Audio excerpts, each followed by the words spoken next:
The universe is full of big ideas. One of the biggest ideas humans have thought about is called karma. What does it mean? In simple terms, karma is the idea that our actions create our future. If you do good things will happen to you. If you do bad things will come back to you. It is like an echo. You shout something into a valley, and the sound that comes back is your own voice.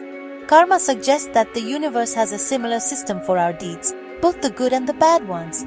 This isn't just about this life. Some beliefs say karma follows you through many lives. Many people around the world believe in karma. It is a central idea in religions like Hinduism and Buddhism. For them, it is a fundamental law of the cosmos, as real as gravity. This belief provides a moral compass. It guides people to be kind, honest, and helpful. The promise is that these positive actions will plant seeds for a better future. The warning is that negative actions, like being cruel or dishonest, will plant seeds for a difficult future. This simple, powerful idea has shaped how millions of people choose to live their lives every single day. But is karma a real force of nature?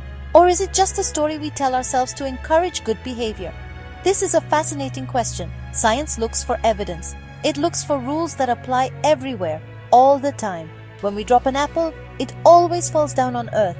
That is a law of physics. Karma, however, seems more complicated and less predictable. A kind person can have a very hard life. A dishonest person can become very rich and powerful. This makes it difficult to see karma as a simple universal law like the ones we study in science. So, we begin our exploration at this crossroads. On one path, we have an ancient belief held by billions of people. It's a belief in a just universe where every action has a fitting reaction. On the other path, we have the scientific method. This method demands proof, experiments, and observations that anyone can check. Does the idea of karma have any place in a world explained by science? Or must it remain in the realm of faith and personal belief? Let's journey together and explore the connection between our actions and their consequences in this vast cosmos. In science, we have a very important rule. It is called cause and effect. This rule says that for every effect, there is a cause. If you push a ball, it rolls. The push is the cause and the rolling is the effect. This is a basic law of physics. We see it everywhere in the universe. A star explodes because it runs out of fuel. A plant grows because it gets sunlight and water. This chain of cause and effect is something we can measure and predict. It is the engine that drives everything in the physical world, from the smallest atoms to the largest galaxies. The idea of karma looks a lot like cause and effect. Your action is the cause. The result that comes back to you is the effect. If you help a neighbor, that is the cause. The effect might be that your neighbor helps you next week. This seems simple and logical. Many examples in our daily lives appear to support this. If you study hard for a test, you will likely get a good grade. If you are friendly to people, you will probably have more friends. These are direct, observable results of our actions. However, there is a very big difference. Scientific cause and effect is impersonal. It does not care if an action is good or bad. The universe just follows its rules. Gravity pulls a falling person down whether they are a saint or a sinner. Karma, on the other hand, adds a layer of morality. It suggests the universe keeps a kind of moral score. It judges our actions and delivers a fitting reward or punishment. This is where science gets quiet. There is no known force in physics, no particle or energy field that handles cosmic justice. So, while karma uses the language of cause and effect, it adds an element that science cannot find. The scientific version is simple. Actions have consequences. The karma version is more specific. Moral actions have moral consequences.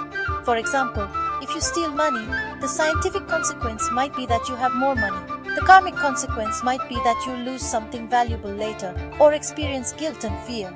Science can explain the first part, but has a much harder time explaining the second part in a predictable, testable way. If there isn't a cosmic force for karma, why do so many people feel like it's real? The answer might be inside our own heads. Our brains are incredibly powerful organs. They are pattern-seeking machines. We are always looking for connections between events to make sense of the world. This is a very useful survival skill. If you eat a certain berry and get sick, your brain makes a connection. That berry is bad. This helps you avoid it in the future. Our brains are wired to find cause and effect everywhere, even when the connection isn't really there. This tendency is called cognitive bias. One specific bias is the just world hypothesis. This is the belief that the world is a fair and just place. People get what they deserve. When we see something bad happen to someone we think is a bad person, our brain might say, "See, that's karma." When something good happens to a good person, we think the same thing. This belief can make us feel safer. It gives us a sense of control and predictability in a world that can often feel random and chaotic. Think about it from a social perspective. Living in groups, human survival has long depended on cooperation. A belief in karma is a powerful tool for encouraging good social behavior. If everyone believes their actions will come back to them, they are more likely to be kind, to share, and to be honest. It acts like an invisible police officer. This helps groups of people live together more peacefully and successfully. So the idea of karma might have survived and spread, not because it's a physical law, but because it's a very useful social technology. Therefore, the feeling of karma might be a product of our psychology and our society. It is not necessarily a force outside of us, but a force inside of us. It is the way our brains interpret events to create a meaningful story. It is the social glue that helps hold our communities together. Science can study this. Psychologists and sociologists can explore why we believe in karma and how that belief affects our behavior. So, in a way, science can explain karma, but as a human phenomenon, not a cosmic one. For science to accept something as real, we must be able to test it. A scientific test needs to be repeatable. Anyone, anywhere, should be able to do the same experiment and get the same result. How would we design an experiment to test for karma? We would need to isolate an action and measure its supposed cosmic consequence. For example, we could have one group of people perform many kind acts and another group do nothing special. Then we would have to track their lives for years to see if the first group becomes luckier or happier.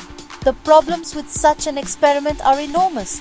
First, what counts as a good action? Is giving money to a charity better than helping a friend move? How do you measure luck or happiness? These are subjective ideas, not like temperature or mass. Furthermore, a person's life is incredibly complex. Thousands of things happen every day. It would be impossible to say that one specific good outcome was the direct result of a good action performed years ago, and not because of hundreds of other factors. The universe is too messy for such a clean experiment.